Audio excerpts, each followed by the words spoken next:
Welcome back to the Thornvale Parables, where every whisper is a thread in the veil between this world and what waits beyond. I'm your host, and today we journey to a forgotten hollow, a place where dreams were not merely dreams, but summonings. This is the story of the Morgan sisters, 4 daughters born of the same line, raised beneath the dripping eaves of a timber house no one in Hollow Creek will speak of anymore. For 12 consecutive years, from the first frost of 1987 to the final drought of 1999, they dreamed the same dream every single night. A woman rising from the center of Blackwater Lake. She was always cloaked in moss, eyes sealed shut, hands folded as if in prayer. Her dress trailed like weeds behind her. As she ascended from the water, the sky above would dim. No sun, no moon, only circling blackbirds overhead. Then, one by one, the sisters would awaken in silence, always at 3:07 a.m., always facing their windows, which had been shut before sleep. The dreams began on the same night their great-grandmother, Miriam Morgan, died. A woman who had lived in solitude and murmured prayers in a language the girls never learned. Her final words to their mother were whispered as if remembering a hymn she was forbidden to sing. Keep them from the water. It remembers the oath. Few in Hollow Creek recall Miriam now. Fewer still will speak her name aloud. Her Bible was sealed shut with pitch. Her mirror was buried. She was the last of the writ-bound, a word found only once in the handwritten pages of the town's burned chapel records, now locked in a parish drawer marked "Do Not Open" by order of the curate, 1924. The sisters, Clara, Ruth, Mercy, and Judith, began speaking in sleep. They'd murmur the same phrases, sometimes in unison, other times answering each other as if the dream were still unfolding. The lake is not a place, it is a mouth. She cannot rise wit. Had our eyes. We are her tether. Doctors called it mass psychogenic illness. The townsfolk called it the curse of the womb-bound. But no diagnosis or name could account for what followed. Animals began vanishing, always found near the waterline, their bodies turned with faces pressed toward the center of the lake. Wind chimes tied in reeds began appearing on porches, even when no one had placed them there. The family's front door cracked inward one morning, its wood warped in a perfect circle. And every night, the same dream. 4 voices, one rising. The townspeople looked away. They always had. Hollow Creek had long been a place where the ground did not forget, and the water did not forgive. A drought would come. A decision would follow. But before we descend further into the Morgan story, I have one question. In your town, is there a place where the water never dries, even when the heat has killed every leaf? Tell me in the comments below. Subscribe if you believe that some dreams aren't yours alone. And tell me, what would you do if your sister began humming a lullaby that none of you were ever taught? The Morgan home stood at the edge of Hollow Creek's oldest trail, where the maples bend unnaturally toward the lake, as if listening. The house itself, gray, barn-board skin, warped crossbeams, and a roof that never stayed nailed down, was passed down through 6 generations, though no birth certificates ever confirmed this. Miriam, the matriarch, had once whispered, "We don't come from this place. We were sent here to hold the line."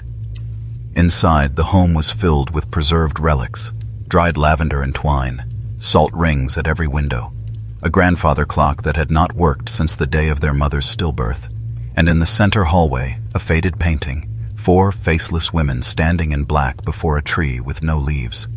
The girls were forbidden to touch it, but one of them did. Ruth. She touched the bark in the painting, just once. The dream changed that very night. Now, in the dream, the woman's eyes opened. Her irises were not white, nor were they black. They were blank, like the bottom of a well that had never reflected light, and she began singing. It wasn't a song with melody, no rhythm, just a low dirge, like wind through a throat. The next morning, Ruth bled from both ears.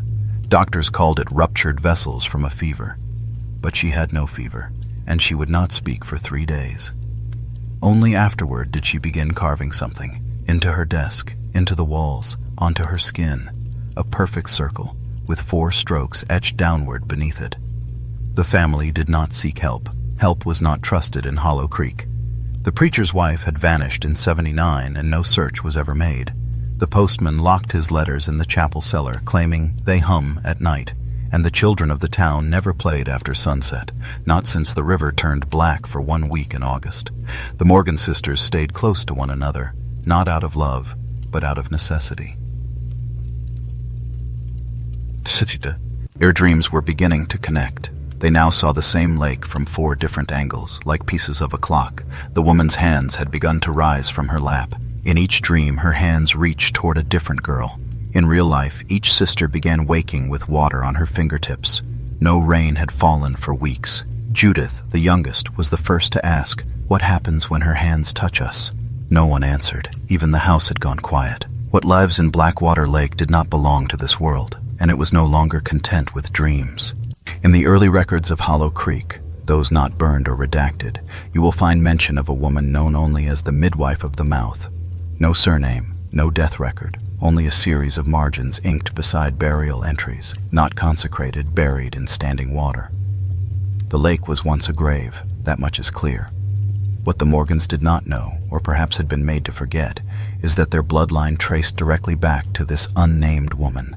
The girl's mother, Lillian Morgan, kept a prayer box beneath the floorboards. Inside it, 4 locks of hair, a map with no legend, and a scrap of parchment marked with Latin, Quatuor vincula, aqua meminit. 4 bindings, the water remembers. Ruth found it first. She brought it to Mercy. They showed it to no one else. From then on, the dreams began before sleep. They'd begin with the sound of dripping, then the scent of something metallic, then the hum.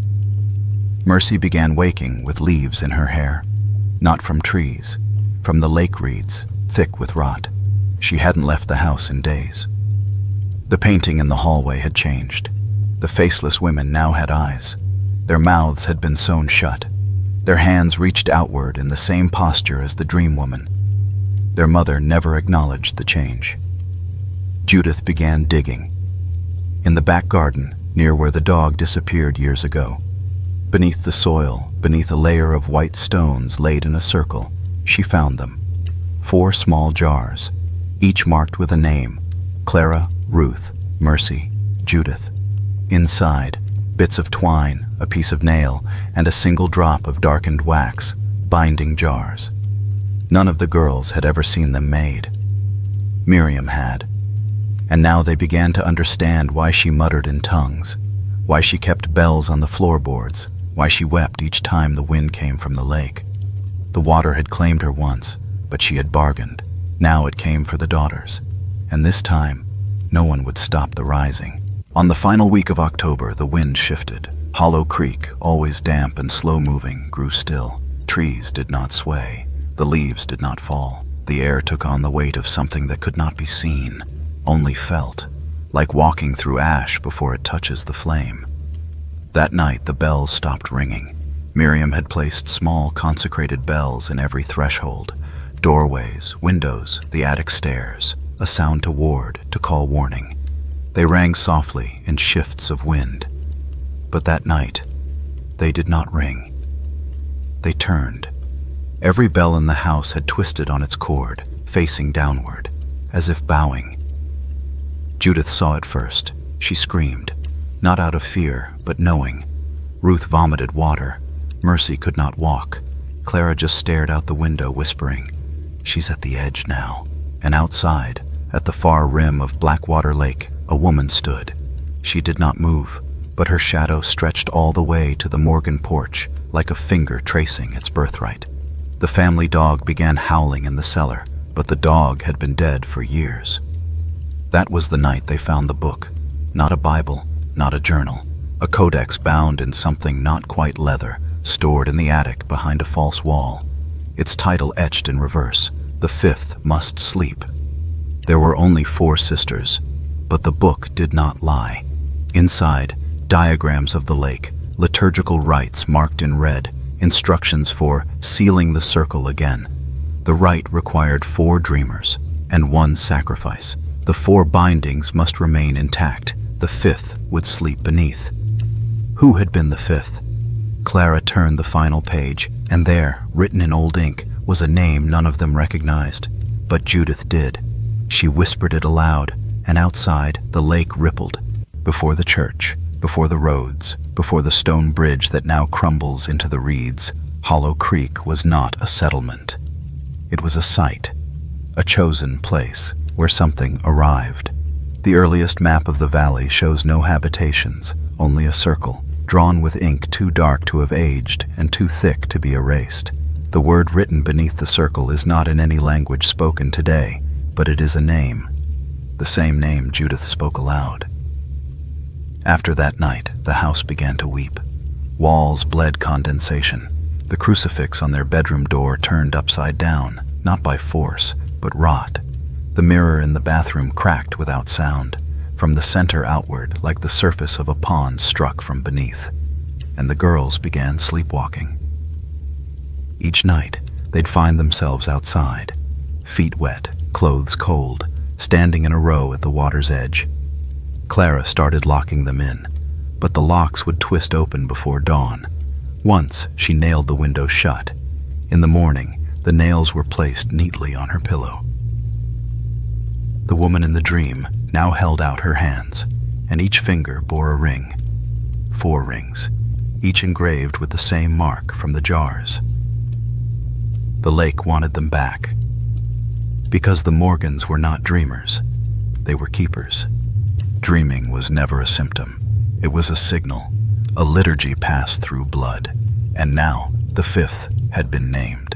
And so it was, beneath a blackened sky that held no stars and a wind that moved without sound, that the 4 Morgan sisters, barefoot and sleepless, bound not by choice, but by something older than bone, stood once again before the water that bore their name, while behind them the house sagged like a penitent, its windows like sealed eyes, its door bleeding sap that smelled of grave flowers, and as they clutched the binding jars that should have never been unearthed, they heard it. Not a voice, but a vibration in the air, a hum woven with grief, with promise, with remembrance. And in that hum was the sound of the 5th, the one who had never been born, the one Miriam had spoken of only once, only in the year when the fire took the barn and the midwife was found drowned upright in the basin with her feet burned black, the one buried not in a cradle but in consecrated wax beneath the altar stone of the old church, before it was boarded shut, whose name had been struck from the parish book and burned from the birth ledger with ink that boiled, whose soul had been promised to the lake before her first breath, as payment, as trade, as offering to seal the 4 and keep the mouth closed. But the dream had cracked, and the jar had been found, and the bells had bowed, and now the dream did not wait for sleep. It bled into waking hours, into the margins of their sight, and every reflection, every shadow, every silence became her cathedral. And when Judith whispered her name aloud, Elizabeth, the air thickened with recognition, as if the land itself remembered her, as if the trees sighed in guilt, and the lake trembled like flesh, and the sisters, who had not prayed in years, found their knees buckling to ground, made holy not by blessing but by pact, for the 5th had not passed on, had not been absolved, but had been kept, dreaming in the dark mouth beneath the lake, not dead, not slee, ping, but becoming, and the dreams were not warnings but invitations, the rituals not protections but reminders, and the songs she hummed were not lullabies but summons.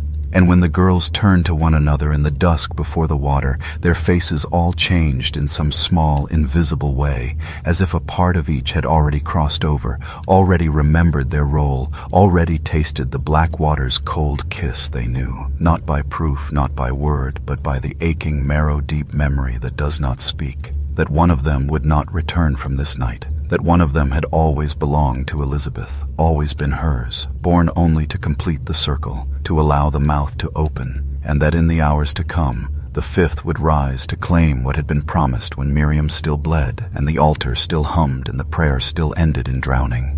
And when the sisters returned to the house, walking in silence as if guided by threads no longer visible, the air thick with the taste of iron and the scent of burnt oil, they found the doors already open, and the lights, though long broken, glowing with the cold hue of moonless reflection.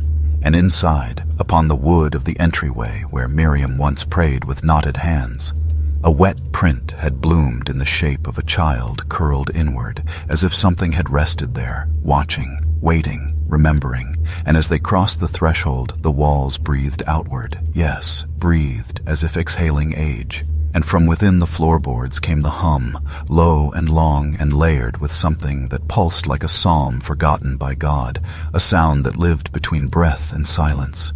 And each sister heard something different in it. Clara heard weeping. Ruth heard her own name.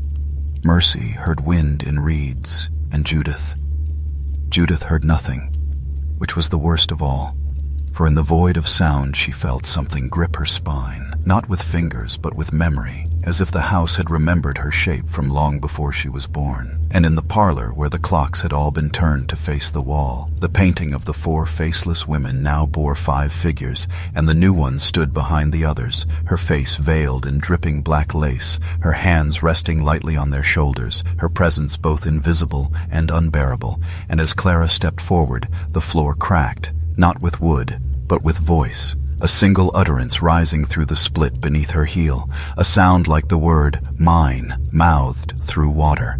And the hum grew louder, vibrating the windows, shaking loose dust from the beams, and then the house went still again, holding its breath as if waiting for permission. And Clara, suddenly unsure why she had entered, looked at her sisters with eyes that no longer reflected light, only dark glass, and Ruth, her hands trembling, lifted the prayer box they had buried once more, now heavier than before. And when she opened it, instead of hair or maps or wax, there was only one thing inside.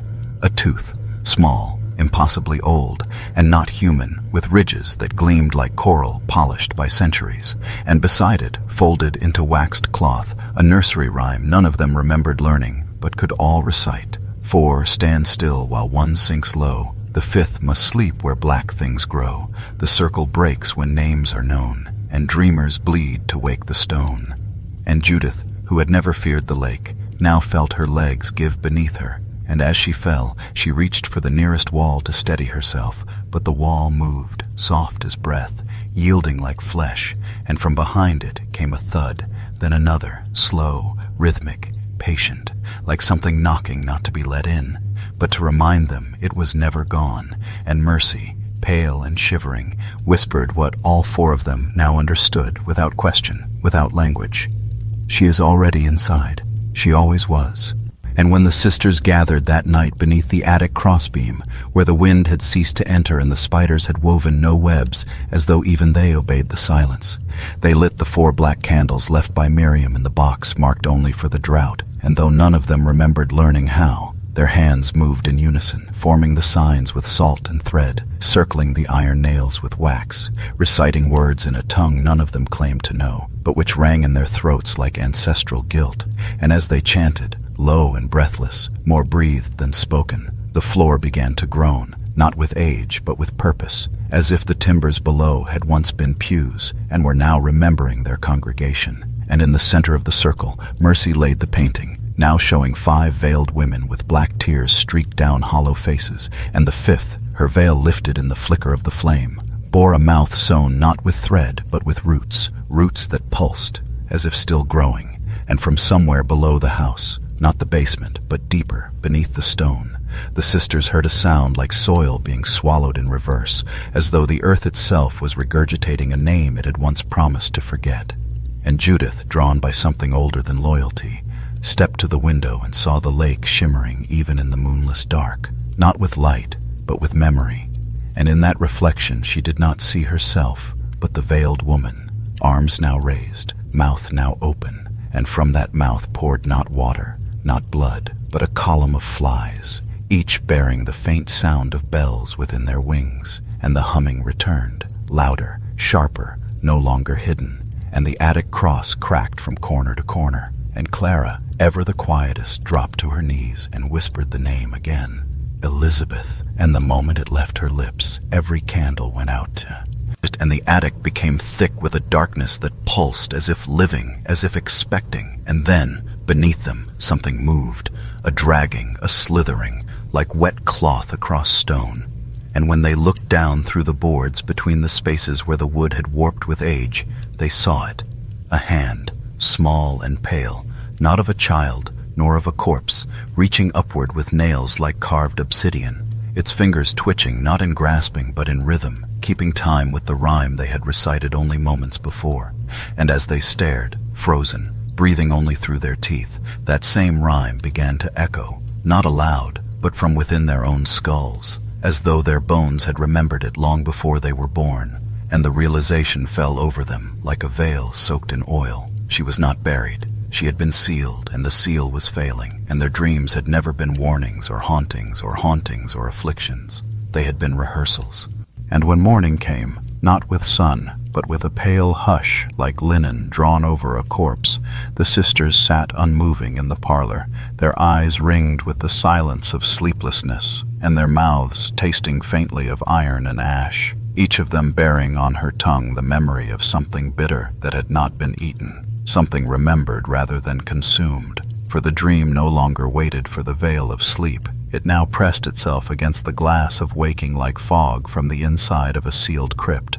And though they did not speak, they each knew that Judith had changed, that during the long hour of candleless darkness in the attic, when the hand rose and the rhyme echoed and time ceased to have rhythm, something had been given to her or taken. And now she sat apart, her hands folded like a supplicant, lips pale and humming, a tune not learned but returned, one none of them recognized but all somehow remembered. And when Clara reached toward her, gently, lovingly, as only a sister can, Judith looked up with eyes not clouded but hollow, eyes that did not reflect the room but absorbed it. And when she opened her mouth to speak, no sound came, only the slow unfurling of something dark pressed behind her teeth, a root, black and wet and pulsing, emerging like a tongue from soil, not from hunger, but from memory, as if the body had remembered its pact. And when the root slid from Judith's mouth, coated in something too thick to be water, too alive to be blood, it fell with the weight of a name remembered, not spoken, and Clara, whose hands had once baptized birds in the garden fountain, stepped backward, as though the air around her sister had grown heavy with burial. And as the thing coiled at Judith's feet like a cut nerve, pulsing in time with something below the floor, the sound returned, not from the lake this time, not from the walls, but from within each of them, a low choral vibration that filled their ribs with a pressure that felt like sorrow, like stone, like something owed. And in that moment, the mirror on the west wall, one that had belonged to their grandmother and had never once reflected more than shadow, shattered not with violence but with deliberation, its surface folding inward like paper touched by flame, revealing behind its broken silver, not plaster, not brick, but void, a dark cavity that breathed, and inside it, for only a moment, Mercy saw herself, not as she was, but as she would be if left in water for too long, her skin pale and glassy, her eyes black and blind, her mouth open and spilling roots of her own. And though the others did not see it, they felt it, as one feels the presence of a hymn, no longer sung but still echoing in bones. And Ruth, trembling now, her hands twitching in rhythm with that unholy beat, fell to her knees and whispered not a prayer, but a confession. She's not beneath the lake anymore.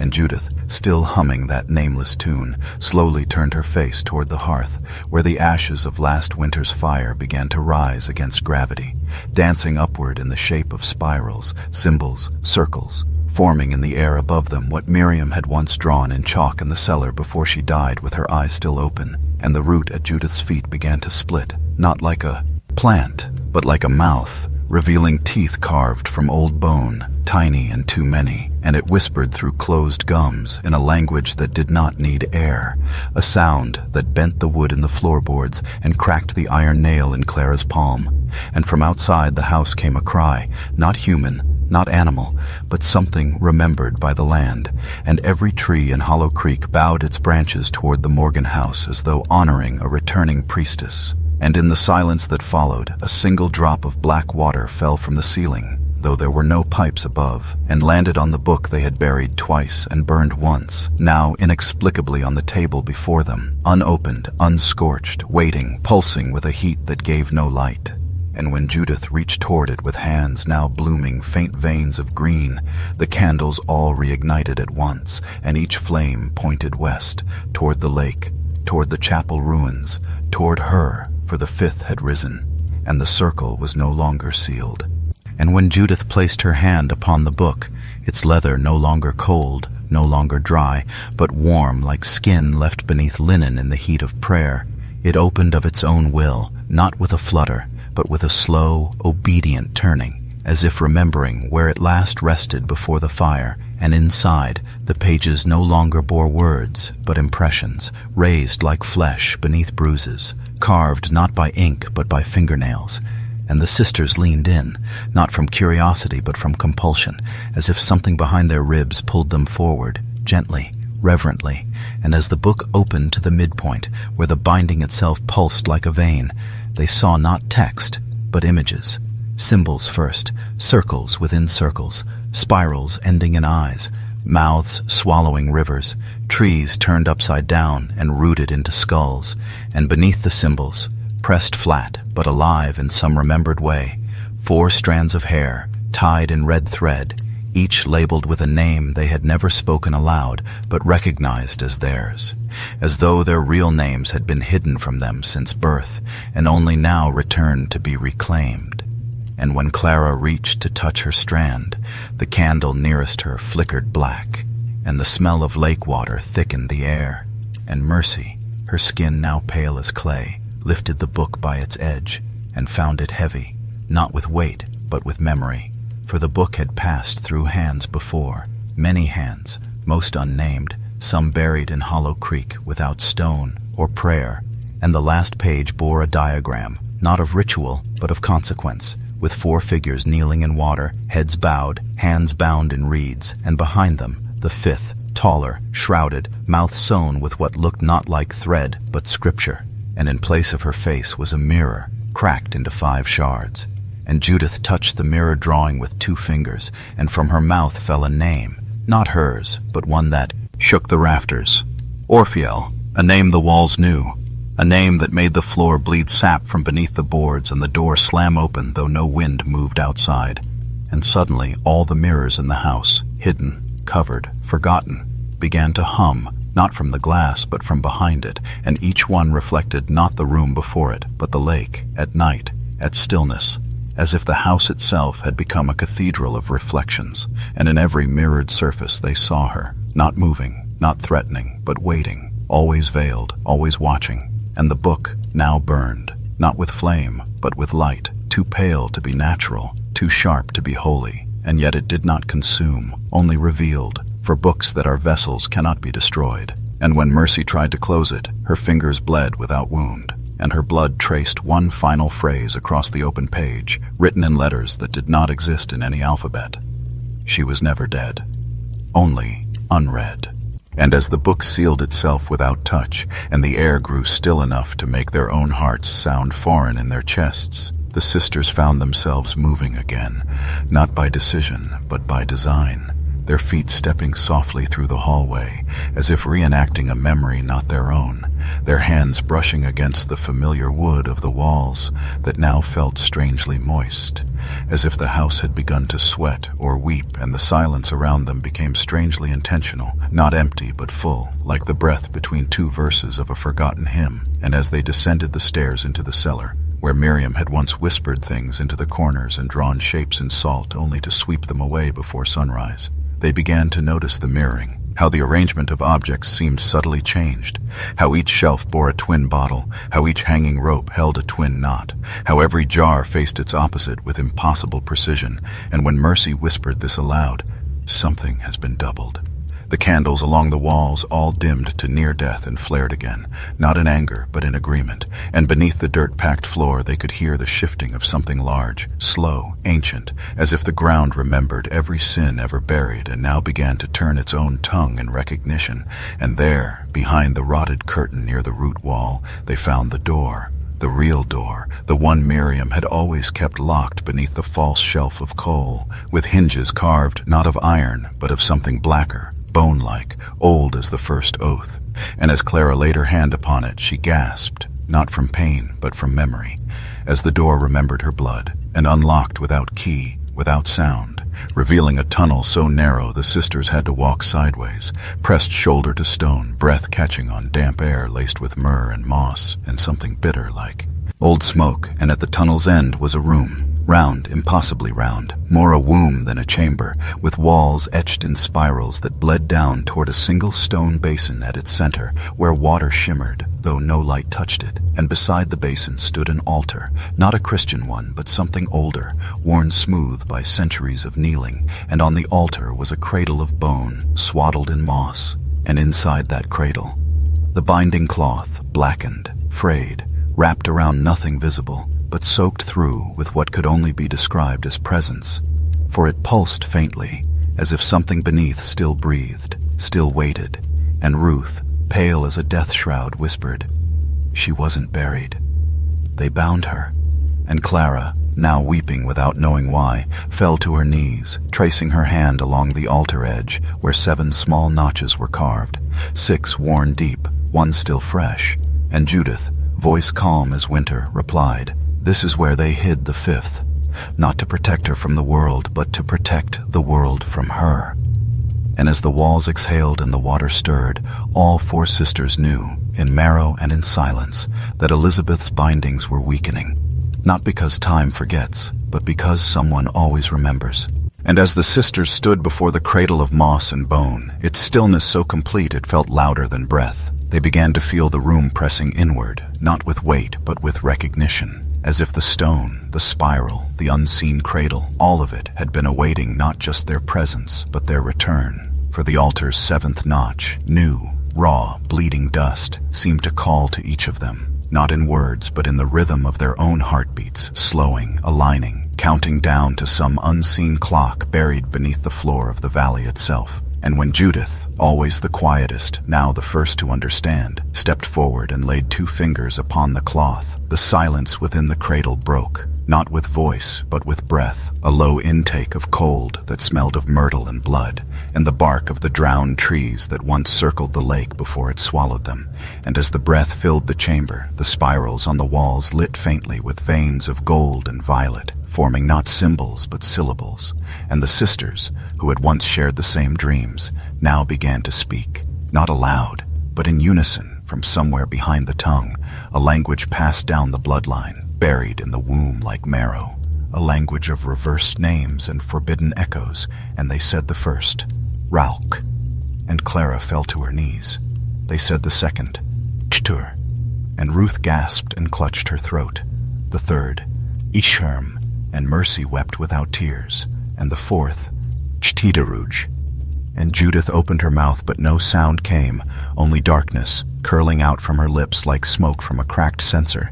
And then, with the echo of their own names reversed and revealed, the basin at the center of the room began to fill, not with water, but with something thicker, darker, older, something that reflected nothing, and from its surface rose not a hand this time, but a veil, black, soaked, stitch, and with runes that bled light, and as it floated above the basin, swaying like breath, the candles they had brought flickered once and went out, leaving only the hum, the pulse, and the veil, and then, from beneath it, came a whisper, not a word, not a curse, but a prayer unfinished, a prayer begun so long ago it had no meaning, only momentum, and in that whisper was the truth they had not wanted, that Elizabeth had never been the 5th, but the first, that they were not her prison, but her completion, that the dreams had not begun 12 years ago, but lifetimes before, and every girl born with the Morgan blood had carried part of her soul, scattered across generations like seeds of fire, and now the fire had remembered itself, and now the soul was whole, and now the veil would fall again, and this time, when it did, it would not be over the cradle, but over the world. And when the veil above the basin settled gently back into the dark mirror of liquid, not water, not ink, not blood, but something that seemed to unmake reflection, the 4 sisters found themselves unable to move, not frozen by fear, but held by something ritualistic, as if their bodies now obeyed a rhythm older than will, and they stood there, blinking slowly, breath shallow, while the spiral-lit chamber whispered around them with voices long dead, voices of midwives who drowned standing, of preachers who saw the wrong angels, of girls born without tongues who dreamed in complete sentences.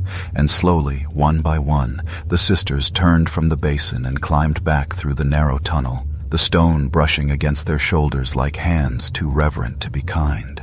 and when they emerged into the cellar once more, the house had changed, or rather, it had revealed, for the furniture was now covered in sheets that none of them had placed, and every sheet was stained at the center with a perfect black circle, and on the walls were portraits that had not hung there before, each one bearing 4 women, sometimes in old lace, sometimes in bloodied linen, but always the same faces, always their faces, in different eras, different styles, always staring forward, always unsmiling. And Ruth, her lips dry as salt, reached for the window to let in the morning light, but found that the sun had not risen and would not rise, for in the mirror across the room she saw herself standing in front of the glass, but the light had not touched her. She cast no shadow, and Clara, gasping, looked down and saw that her feet did not press into the dust, that the candles did not flicker when she passed, and Mercy, who always hid her terror in ritual, reached for the salt to cleanse the air, but the salt had turned black and whispered when poured, and Judith, whose hands had first opened the book, now saw the faint lines of spiral markings rising along her arms like birthmarks awakening, and in that quiet, the hum returned, not around them, but within them, vibrating in their teeth, their joints, behind their eyes, the frequency of the 5th finally finding its pitch, and then the bells began to ring, not from the house, not from the church, but from beneath the earth, deep and slow, like the tolling of something ancient being welcomed home. And the sisters understood in perfect silence that the bindings were not protections, but promises, and they had all been kept, and the dream had not warned them of what would come, but of what had always been. And as the veil within the basin dissolved back into the earth, its threads unraveling into roots that crawled up the beams of the house like veins returning to a forgotten heart, the 4 sisters sat together in the parlor, beneath the painting that now showed no one, and waited, not for a knock, not for a voice, but for the moment when the last of their shadows would finally fade. And when night returned, though none of them recalled it ever leaving, the sisters sat still beneath the gabled ceiling where their mother once hung dried lavender for protection, and Miriam had whispered psalms backwards into water, and the silence around them thickened, not emptiness, but expectation, the kind that settles in churches long since abandoned, where the air itself remembers kneeling, and from somewhere within the beams above them came a faint sound like breathing, not human nor beast, but slow, hollow, and wet, as if something long buried had mistaken its own resurrection for waking. And as Mercy turned her face upward, she saw the beams flex, not crack, not shift, but breathe, as though the house itself had become a body, a vessel for something older than stone, older than prayer.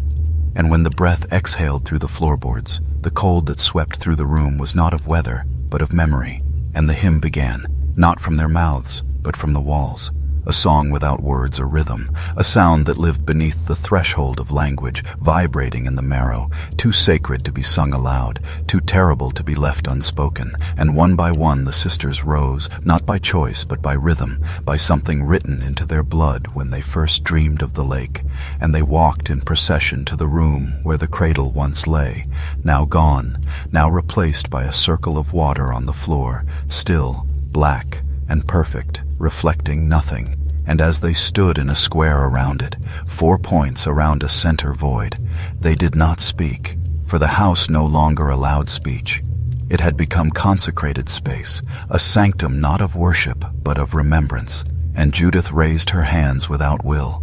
Her eyes rolled skyward, and from her throat came a hum, low and aching, like the voice of a bell drowned in its own metal, and the others followed, not harmonizing, but mere, roaring, their voices layering into something almost song, almost language, almost summoning, and the water began to ripple inward, not outward, as if pulled by something beneath, and in that reflection, a face began to rise, not Elizabeth's, not a child's, but theirs, all 4, blended, twisted, fused, and the realization fell upon them not with fear, but with knowing, that they were not dreamers of Elizabeth, but fragments of her, scattered to bind her within the world, scattered like salt across consecrated ground. And now that ground had been broken, the circle ruptured, the names remembered, and the hymn, this hymn that had no beginning, no breath, no end, was the final key, sung not to keep her away, but to invite her home. And as the reflection in the water smiled, bloodless and wide. The walls of the house groaned in pleasure or pain, and the windows filled with water that should not be there, and the lights flickered though none were lit, and the sisters, now no longer entirely themselves, sang louder, not in joy, not in terror, but in obedience, for the hymn must be finished, and the fifth must rise.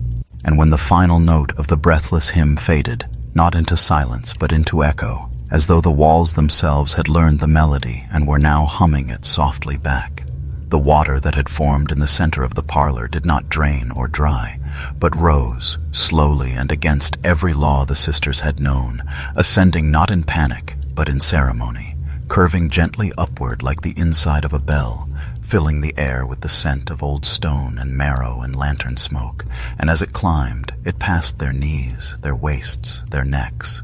Yet none of them flinched, none gasped, for they understood now that this was not drowning, but restoration, not a flood, but a ritual return to motion after generations of pause. And as the water touched the ceiling, without dripping, without collapse, the entire house became submerged in stillness. The light bent and strange, and their hair floated as if in offering, and in the weightless quiet that followed, they saw, just for a moment, beneath the surface of the liquid air, an inverted chapel.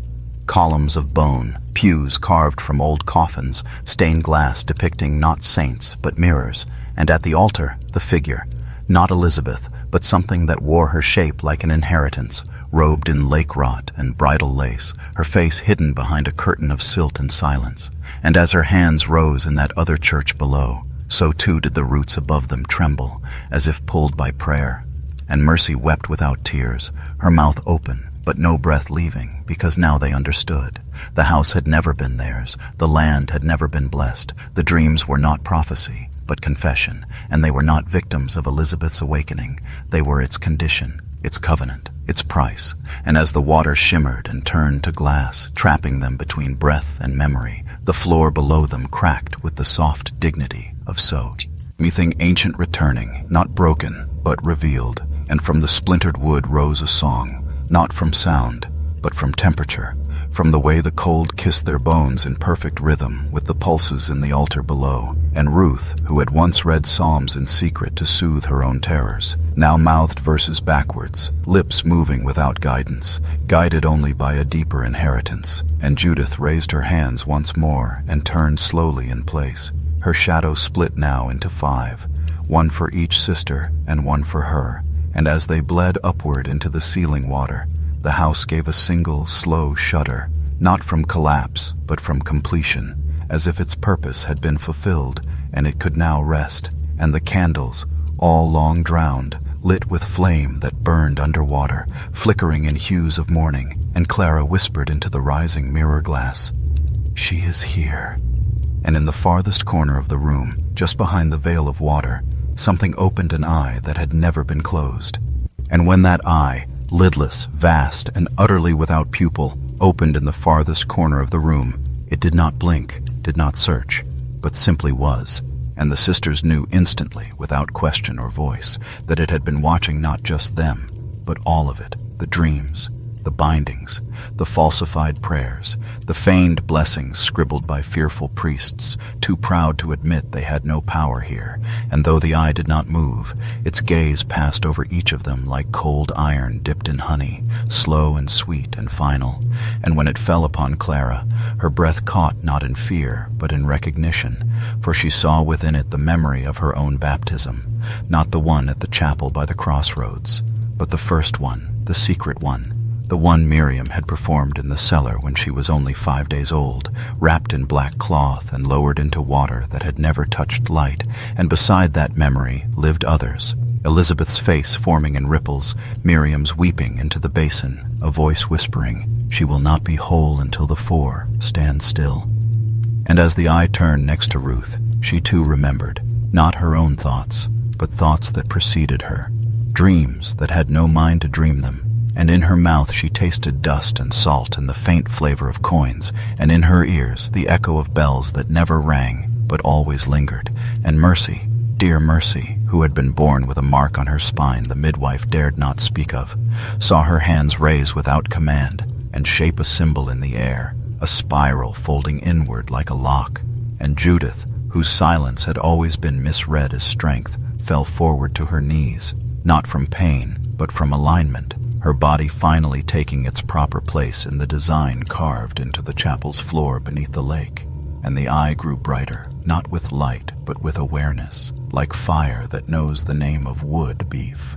Or it burns it, and in that brightness, the house, long rotten, long mourning, long mistaken for a home, began to flicker, its walls turning transparent, its roof dissolving into mist, until the Morgan sisters stood no longer in their childhood parlor, but within the drowned chapel itself, their feet resting upon submerged bones, their breath mingling with censer smoke that drifted sideways through the water, and above them, the stained glass windows pulsed with scenes of them, not as they were, but as they had been through the ages, always for, always waiting, always forgetting and being returned. And as the eye blinked for the first and only time, it was not to close but to seal, and the spiral beneath their feet lit with a deep red glow, and the altar behind them opened like a mouth made of stone, and they stepped forward in unison, not because they were told, but because they had always meant to. And in that sacred moment of stillness, they understood. The eye had never watched to judge. It had watched to remember. And as they stepped forward into the opened mouth of the altar, its stone lips veined with root and ash, its breath thick with the scent of old scripture and lake mud long dried into bone, the four sisters did not look at one another, for they no longer needed eyes to know where the other stood, their hearts now pulsing in the same unnatural rhythm as the spiral beneath their feet. A spiral etched not by human hands, but by obedience, carved into the bedrock when the chapel was first raised from drowned land by hands that bled from every pore in gratitude, and as they descended, yes, descended, though no stair could be seen, they felt their own names being unspoken from the air, syllables peeled backward like bark, syllables that lost meaning and became keys. And for every step they took downward, something old within them peeled away. Clara forgot her mother's face. Ruth could no longer remember her own voice.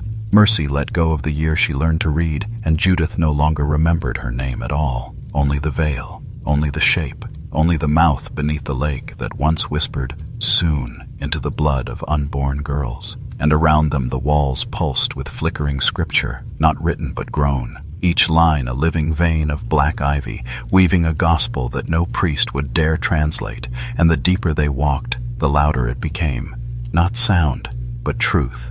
A truth that vibrated in the sternum, that caused the bones of their feet to ache with recognition. And when they reached the chamber, the true sanctum, the core, they saw the spiral at last in full, not drawn or painted or carved, but living, moving, coiling in slow breath beneath a floor of glass so old it trembled from the mere presence of names. And at the spiral's center, something moved, not fully formed, not awake, not yet, but turning as if stirring from sleep, and around it were offerings, jawbones, braid, blonde hair, waxen dolls with mouths sewn shut, feathers dipped in oil, tiny teeth folded in parchment, and one by one, the sisters knelt, not in reverence but in return, each placing their left hand upon the glass while the other rested over their chest, and as they did, the spiral brightened, and in that brightness, they saw fragments, flashes of other lifetimes, other drownings, other sanctified betrayals, all of them theirs. And the spiral began to hum, that low sacred hum, and the eye they had left above blinked once more in the chapel ceiling, now miles away but still watching. And from the spiral's center a thread emerged, thin and silver and alive, weaving its way toward them like a whisper longing for breath, and it touched Clara's finger first and bled into her skin, not piercing but absorbing, and she gasped not in pain but in ecstasy, and then the thread split, 4 ways, precise, inevitable, and they knew what must come next, not because they were told, but because the spiral had waited too long and would not be denied again, and so they bled into it, not from wounds but from memory, and as the thread drank, the spiral fed. And when the spiral finished feeding, not sated but calmed, like a beast rocked to sleep by the heartbeat of its firstborn, it withdrew its silver threads into the glass beneath the sisters' hands, now stained with a warmth that left no wound but carried the smell of something that had once lived and now remembered itself. And the chamber began to change, not with motion, but with recognition, as if the stones that had watched them descend now bowed in acknowledgement, as if the roots embedded in the walls realigned to form letters only the dead could read, and the offerings, those relics left in silence, began to whisper, soft and overlapping, 1,000 voices in 1,000 dialects, but all saying the same thing. The body is not a vessel, it is a vault, and the sisters understood that the spiral was not a symbol, not a calling, but a map, and the destination was within, and Clara wept, not from fear, but from the unbearable grace of it, of knowing she had never once been alone in her mind, that everything forgotten had been stored, sealed, and sanctified in her marrow. And when Judith looked up, the glass above them reflected not the chamber, but a black sky strewn with bells, suspended by strands of hair, each one ringing without sound, and from their ropes hung silhouettes that looked like girls but moved like smoke, swaying in rhythm with a wind that blew only through dream. And as Mercy touched the side of the wall, the stone opened like the page of a book long forbidden, revealing behind it a corridor lined with mirrors, though none reflected the present, only what had been buried, and Ruth stepped into it without fear, her reflection showing her at age 9, standing over Miriam's grave, whispering something she could not recall until now, and her voice echoed back to her, "If I lie still enough, maybe she'll dream me instead." And she realized the dreams had never begun in her. They had been dreamed through her, Elizabeth using the girls not as daughters, not as heirs, but as vessels of memory, and every nightmare, every vision of the woman at the lake's center, every instance of waking with wet hair and mud-stained bedsheets had been her reaching through the seams of time, not for rescue, not for resurrection, but for recollection. And the mirrors began to hum now, showing them what they had forgotten, what they had denied, what Miriam had begged them never to speak aloud, that they had been to the lake before, not as children, but as infants, carried there in the dead of night, offered in silence, blessed with silt and circled by stones, and that it was not fear that had kept them away since, but a pact, and the pact had held, until now, until the drought, until the dreams, until the hymn had found a mouth again, and in the final mirror they saw Elizabeth not as a figure, not as a ghost, but as a mirror herself, a mouth through which memory devours the living. And as the drought stretched over Hollow Creek like a curse sealed by forgotten lips, the lake that once held secrets beneath its black surface began to recede, not with the slow mercy of time, but with the violent finality of a tomb cracked open, exposing the mud and roots and bones that had slumbered too long beneath its depths. And the sisters watched from the shore as the water pulled away in a ragged breath, revealing the altar stones that had been swallowed whole, the spiral carvings that bled into the earth like veins of shadow, and the long-buried chapel, its walls cracked and stained with rot, standing silent as a grave marker in a field forgotten by prayer. And with the lake's retreat, the air grew thick with a silence that was not absence, but expectation, a silence so deep it pressed against the eardrums, like the weight of 1,000 whispered confessions. And the sisters, 4 shadows bound by blood and dream, felt the first tremors beneath their feet, slow and deliberate, as if the earth itself remembered the rituals once performed beneath its skin and was now stirring from a long sleep. And as the sun waned behind the fog-choked hills, the waterline retreated further, revealing a perfect circle of black soil, untouched by sun or rain, consecrated by fear and forgotten rites.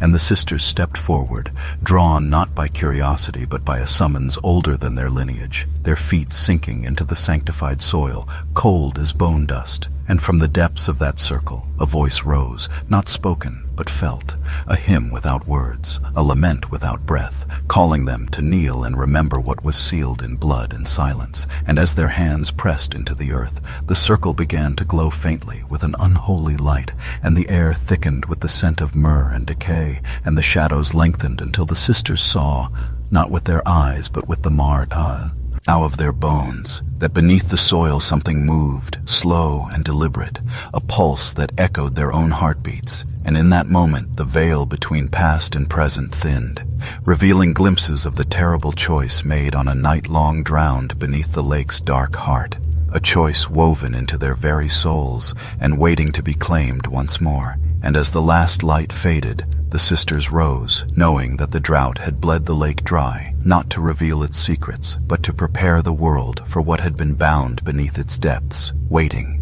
watching, with a hunger older than time itself. And as the sisters retreated from the drained lakebed, the earth beneath their feet began to tremble softly, not with the violent rage of an earthquake, but with the gentle pulse of something ancient and living, as if the roots buried deep beneath the soil had remembered the weight of their footsteps, and now whispered secrets older than any hymn or scripture. And the fog that clung to the valley thickened, curling around them like fingers from a forgotten psalm, and the scent of rot and myrrh grew heavier in the still air, pressing upon their lungs with every breath, while the shadows lengthened and writhed along the cracked walls of their ancestral home, which no longer felt like sanctuary but prison. And inside, the portraits of their ancestors seemed to watch with eyes unblinking and sorrowful, each brushstroke stained with the memory of silence and broken promises. And when Mercy reached to touch the ancient oak cross etched in reverse above the hearth, her fingers trembled as a shiver ran through her spine, for the symbol pulsed with a cold fire, and suddenly the floor beneath her creaked, revealing a hidden chamber sealed with earth and salt and forgotten prayers. And as the sisters gathered at its threshold, they heard not the creaking wood, but a low, guttural chant rising from the depths below, a hymn without voice but full of meaning. A song woven from the threads of fear and blood, and as they descended into the darkness, the walls around them seemed to breathe, expanding and contracting like the lungs of a long-drowned god, and the air grew thick with the scent of sacred soil disturbed, and the faint echo of children's laughter that twisted into cries the moment they tried to remember. And in the heart of that chamber, beneath a stone altar stained with the dust of ages, lay the remnants of a ritual, bones arranged in a circle, hair braided and wove, and with red thread and a tattered cloth soaked in something dark and bitter.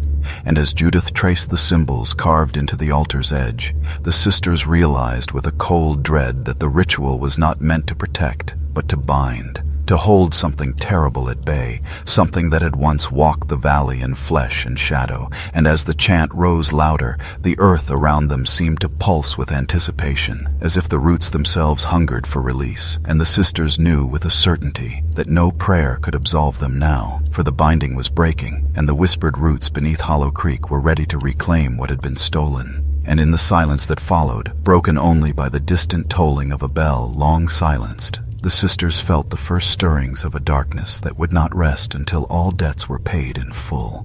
And as the sisters stood in that subterranean chamber, where shadows clung like webs to the rough stone walls, and the air was thick with the scent of decayed incense and forgotten lamentations, the bones arranged in a circle began to hum softly, not with music, but with a voice that was older than memory, a chorus woven from the marrow of the earth and the prayers of those who had vanished without trace. And the faint vibration grew stronger, pulsing through the sisters' feet, through the altar stained with the dust of generations, until the very ground beneath them seemed to breathe in time with the ancient chant. And Mercy felt the weight of unseen eyes pressing down upon her soul, a silent congregation assembled from the dust of the lost and the damned, while Clara's breath caught as a shadow flickered in the corner, not cast by any flame, but by something alive and waiting. And Ruth's hands trembled as they traced the worn symbols carved deep into the altar's edge, symbols that shifted and writhed as if alive, their meaning a dark hymn etched in flesh and stone. And Judith's eyes rolled back slowly as the song reached its crescendo, a soundless choir rising from the bones themselves, singing a hymn of binding and unbinding, a sacred litany that promised neither salvation nor damnation, but a terrible balance. And as the final note faded into the stillness, the altar cracked open like a stone flower, releasing a breath of cold so pure it seemed to freeze time itself. And from within the altar emerged a figure wrapped in ragged cloth, not fully formed, its face hidden beneath a veil of shadow and water. And the sisters felt their hearts falter, not with fear, but with a strange and awful recognition, for they knew in that moment that this was the Bone Choir, the forgotten chorus of Hollow Creek, whose song had once sealed away the darkness and whose silence now heralded it. This return, and as the figure stepped forward, its feet making no sound upon the altar stones, the sisters understood that they were no longer witnesses, but participants, bound by blood and dreams came to a story that had no end, and as the chamber filled with the cold breath of the choir's song, the roots beneath Hollow Creek began to twist and turn once more, reaching upward through the earth, like the fingers of a buried god awakened from its long, cursed slumber. And the sisters, four faces reflected in the veiled eyes of the risen figure, knew that the final verse of their family's hymn was yet to be sung, and that the darkness bound by bone and blood would not rest until it had claimed them all. And as the figure, swathed in ragged cloth and shadow, moved toward the center of the chamber where the altar's cracked stone breathed a cold breath of ancient sorrow, the sisters stood motionless, their breaths shallow and synchronized, each heartbeat pounding like a distant drum of some forsaken rite. And from the walls around them came a sound, not a voice, but the absence of voice, a silent hymn resonating through the marrow of their bones, weaving a thread of dread that bound them tighter than chains forged in fire.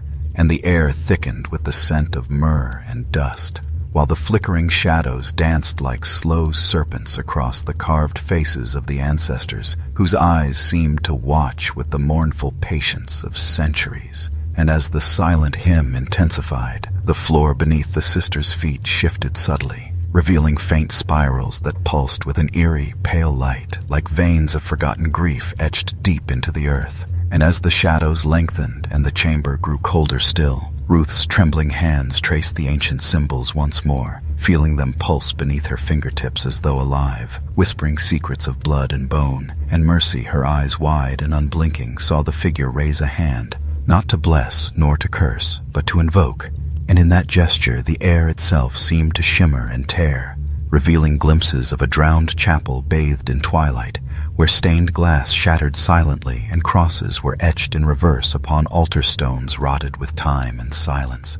And Judith's lips moved in a prayer she did not know she spoke, a language older than memory, older than sin, while Clara felt the weight of something ancient pressing upon her chest, a sorrow deeper than the lake's darkest depths. And as the figure's voice finally emerged, not spoken aloud but felt in the bones, a vibration that resonated with their very souls, it sang a hymn without sound, a song of binding and release, of darkness woven through light and light consumed by shadow. And as the final note faded, the chamber was swallowed by silence so complete it rang louder than any bell. And the sisters knew with a certainty that the choir's hymn was not one of salvation, but a promise of inevitable return. And as the altar's cracked stone closed slowly behind the figure, the roots beneath Hollow Creek twisted once more, a silent hymn growing into a roar beneath the earth as the darkness prepared to reclaim what had been lost. And the sisters, now part of the choir's unending song, waited for the final verse to be sung. And as the sisters stood in the lingering silence of the chamber, the air around them grew heavier still, pressing like a wet cloth soaked in shadow and forgotten prayers. And from the cracks in the altar stones, faint tendrils of mist began to curl upward, weaving through the cold air like the breath of those who had long since passed beyond sight, yet remained tethered by ancient grief. And the veil between worlds thinned imperceptibly, not with a thunderous crack, but with the slow inevitability of dawn breaking over a graveyard, while the faint flicker of candlelight, unseen but felt, danced across the walls, casting twisted shapes that seemed to stretch and recoil as if alive with memory and warning. And the sisters felt themselves becoming less of the flesh and more of the shadow, their edges blurring and blending with the creeping mist that whispered secrets in tongues forgotten by the living. And as Mercy reached out a trembling hand to brush the veil aside, she found her fingers passed through it as though it were spun from water and sorrow. And behind that veil lay not a room, but a landscape. Fog-choked valleys, where the dead walked beneath inverted crosses, where the earth was consecrated soil disturbed by restless hands, and where the faintest hymn of children's voices floated on the wind, a hymn that never ended. And as the sisters stepped through the veil, their feet no longer felt the solid earth but sank into sanctified soil stained with the dust of forgotten saints and false relics, and the air grew thick with the scent of myrrh and rot. And beneath their feet silent bells tolled, though none were visible, their sound carried in the hollow spaces between heartbeats. And the sisters moved as one, drawn by a force older than blood or bone, toward a ruined chapel whose altar lay broken beneath layers of rot and grave dust. And there, in the shadow beneath, the shattered stained glass, The sisters saw the faintest flicker of a figure, not fully formed, not yet revealed, but whose presence hummed with a power both sacred and profane, a presence that bound their family's cursed lineage in a cycle of forgotten rites and endless night. And as the veil between worlds thinned still further, the sisters understood, not with the mind, but with the marrow, that their shared dreams were no mere nightmare, but a sacred warning, a hymn of remembrance and impending doom. And in that place where the veil hung like a torn shroud, the sisters, no longer simply flesh and blood, but echoes of ancient fear, waited for the veil to fall completely, and for the darkness beyond to step through. And on the night when the fog hung thick over Hollow Creek, wrapping the valley like a shroud woven from shadow and silence, the sisters gathered once more beside the cracked altar of the ruined chapel, where the air was heavy with the scent of sanctified soil disturbed, and the bitter sweetness of myrrh long burned away. And as the lanterns flickered low, casting elongated shadows that writhed like serpents across the broken stones, the water that had once receded beneath the drought returned in a slow, deliberate wave, not rushing or splashing, but creeping like a whispered hymn, folding over the earth in a sheet of black glass that swallowed the moonlight and the stars. And from that silent sea, a voice rose, not spoken, but felt, a pulse vibrating in the very bones of the sisters, calling them back to a place both remembered and forgotten, a place where the veil between the living and the dead was thin as breath. And as they stepped forward, their feet sinking into the cold, wet earth, they felt the lake's song envelop them, a sacred litany of loss and binding and remembrance. And beneath the water's surface, shadows moved, shapes too fluid to be bodies, yet too deliberate to be mere reflection. And the sisters saw there the faces of those who had vanished from Hollow Creek, children who had once dreamed the same dreams, who had danced in the fog and sung the same silent hymn. And in that moment the sisters understood that their family's curse was not one of blood alone, but of water and memory, a covenant written in ripples and sealed beneath the black glass of the lake. And as the water whispered around them, carrying the weight of centuries and sins long buried, the sisters raised their voices in a wordless hymn, a chorus that answered the lake's call, a song without beginning or end. And as the last note faded into the mist, the water parted slowly, revealing a spirit, owl carved deep into the lake bed, glowing faintly with a light not of this world, a light that pulsed in time with the beating of their hearts and the echo of a promise made long ago, a promise that the drought had not broken but only prepared for fulfillment. And as the sisters knelt to touch the glowing spiral, the water whispered again, this time not with sorrow but with hunger, and the night itself seemed to lean closer, waiting for the moment when the lake's secret would be claimed once more. And as the sisters knelt by the glowing spiral carved deep into the lake bed, the water around them thickened with a silence so profound it swallowed the world whole, and from that silence emerged a subtle vibration, a pulse not unlike a heartbeat, but slower, heavier, as if the earth itself was drawing breath beneath the weight of forgotten sins, and the mist that hung low over the valley curled inward like the closing petals of a black rose, hiding the sisters from the gaze of the waking world, while the shadows cast by the flickering lanterns stretched thin and elongated, reaching out as though to grasp at something unseen. And Mercy felt a coldness creep along her spine, a frost born not of air, but of something older, deeper, as if the hunger of the lake was seeping into her very bones. And Clara's fingers trembled as they traced the glowing edges of the spiral, each line humming softly, singing a hymn of binding and release, written in the language of stone and water and blood. And Ruth closed her eyes to hear the song more clearly, the hymn weaving through her like a thread pulling tight around her heart, while Judith's breath came slow and measured, her body trembling with the weight of ancestral memory, and the water itself seemed to ripple with life, reflecting not the stars or moon, but an endless darkness that stretched beyond time and space, a void waiting to be filled. And the sisters felt it then, the hunger beneath the surface, not a beast of flesh and fang, but a presence made of shadows and silence, ancient as the first prayer uttered beneath a cursed altar, patient as the stone that remembers the footsteps of those long gone. And as the spiral pulsed brighter, the water rose slowly, wrapping the sister's legs in its cold embrace, not to drown but to claim, a baptism not of mercy but of inevitability. And as the lake's hunger fed on the rhythm of their heartbeats, the sisters, no longer four but one, began to hum, a chorus rising from the depths of their souls, singing the sacred litany that would bind them forever to the lake and its secrets. And in that moment, the veil between past and present, life and death, dissolved like mist under the morning sun, and the hunger beneath the surface opened wide, not with teeth or claws, but with the silent, eternal promise of the deep. And the sisters knew that they had become both the keepers and the prey, bound in a covenant older than time itself. And as the water closed above them, the last thing they heard was the echo of their own hymn, swallowed into the depths where the hunger waits still. And as the water closed gently above them, swallowing the world into a void where sound was no longer born but remembered, the sisters, now fused into a singular pulse of breath and shadow, felt the ancient covenant seep into their bones, a pact inked not with blood but with silence, sealed beneath layers of forgotten prayers and the dust of saints who had never truly rested.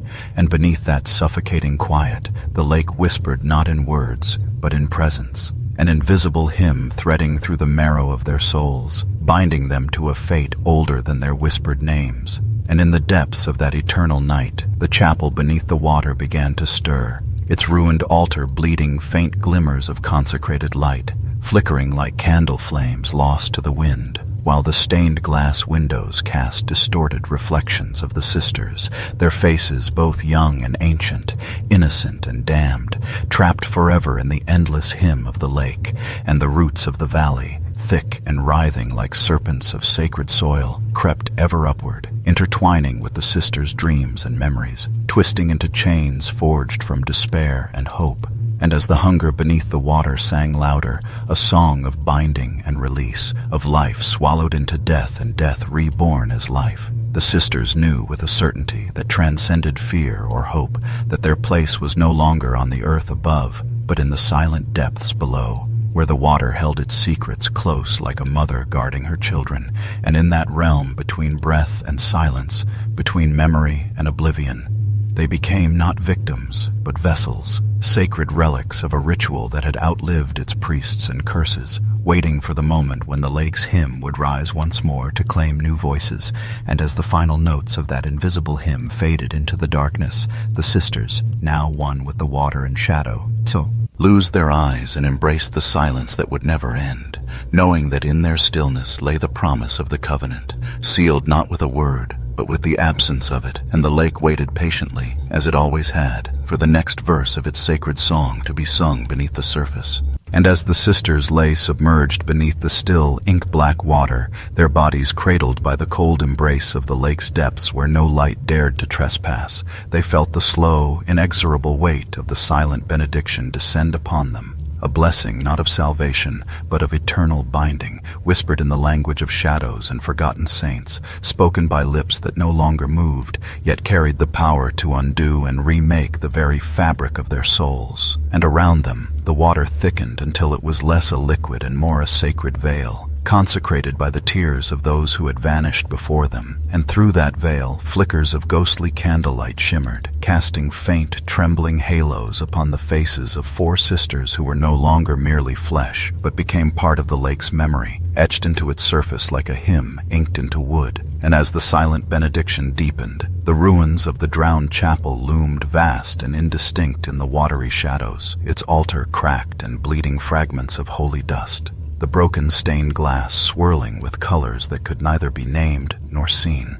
And the flickering shadows danced in time with an unending hymn, a chorus of the lost whose voices had long since been swallowed by time and silence. And the sisters felt themselves dissolving into that eternal choir, their breaths slowing to match the rhythm of the sacred song that bound them in a covenant older than sin or grace. And as the final flicker of candlelight was swallowed by the dark, the sisters understood that their lives, their dreams, their very souls had become a benediction, not to be prayed for, but to be endured, a sacred weight that would linger beneath the surface of Hollow Creek.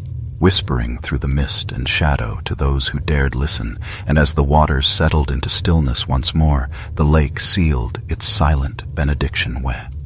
The final sigh, a breath carried on the cold wind that swept through the fog-choked valley, promising that though the sisters were gone, their hymn was not ended, but only waiting for the next soul to join the eternal chorus beneath the surface. And as the sisters' forms dissolved into the murky depths, merging with the black water that whispered secrets older than the stones beneath Hollow Creek, their presence became an echo, a faint, trembling hymn that wound through the roots and bones of the valley like smoke from a long-forgotten altar. And beneath the stillness of the lake that echo grew, swelling with the weight of centuries of sorrow and binding. And though their voices could no longer be heard by mortal ears, the water itself seemed to carry their lament, a song woven from the silence between heartbeats and the breath before the dawn. And in that lament was the memory of the great-grandmother's warning, the command sealed with tears and blood to keep away from the water's edge when the moon was full and the fog hung low. For beneath the surface lay not only the chapel of bones, but the hunger that awaited, patient and eternal. A hunger fed by the dreams of children and the prayers of forgotten saints, and the sisters' shared nightmares, once dismissed as fevered visions, were revealed to be a sacred binding, a tether woven from the threads of their family's cursed lineage and the dark waters that held them fast. And as the valley slept beneath the watchful eyes of silent bells that had not tolled for centuries, the echo of the sisters' hymn wove itself into the fabric of the night, a reminder that some places hold secrets that are never truly buried, and that beneath the surface, the darkness waits, hungry for the next voice to join the eternal song. And as the last stars faded into the coming dawn, the mist rolled back over the valley, cloaking the lake once more in its cold, sacred silence, promising that the story of the four sisters was not ended, but merely paused, waiting for the next cycle of dreams to begin anew beneath the watching eye of the moon. And as the final veil of night surrendered to a dawn that never quite broke, the valley of Hollow Creek lay shrouded in a fog so thick it seemed to swallow not only the landscape, but the very memory of light itself, while beneath the surface of Blackwater Lake, the sisters, now indistinguishable from shadow and silence, sang the last verse of a hymn older than time, a sacred litany woven from the breath of the drowned and the sighs of the forsaken. And though no mortal ear could hear it, that song rippled through the roots of the valley, through the rotted altar stones and the broken crosses etched in reverse, carrying with it a promise both terrible and eternal, that the covenant sealed in blood and memory was unbroken, that the hunger beneath the water was patient still, and that the four sisters, vessels of forgotten dreams and binding darkness, had become both guardians and prisoners of a fate from which there was no absolution. And as the silent bells tolled once more, though no sound escaped the air, the earth trembled beneath the feet of those who dared draw near, and in that trembling was the whisper of a choice that would never be undone. A choice inked into the wood of the chapel's broken pews and the shadows flickering behind stained glass windows that no longer bore light but bore witness, and the mist swirled and closed around the valley like a benediction whispered by lips that had long since ceased to move, sealing the story in silence and leaving behind only a question hanging in the cold air, a question that stretches beyond time and place, waiting to be answered by those brave enough to listen. When the portrait on your wall blinks and the hymn begins anew beneath the surface, will you dare to join the song, or will you turn away into silence, knowing that some verses are never meant to be forgotten, and some dreams are forever bound to the depths, where the darkness waits with an endless hunger, patient, eternal, and unyielding?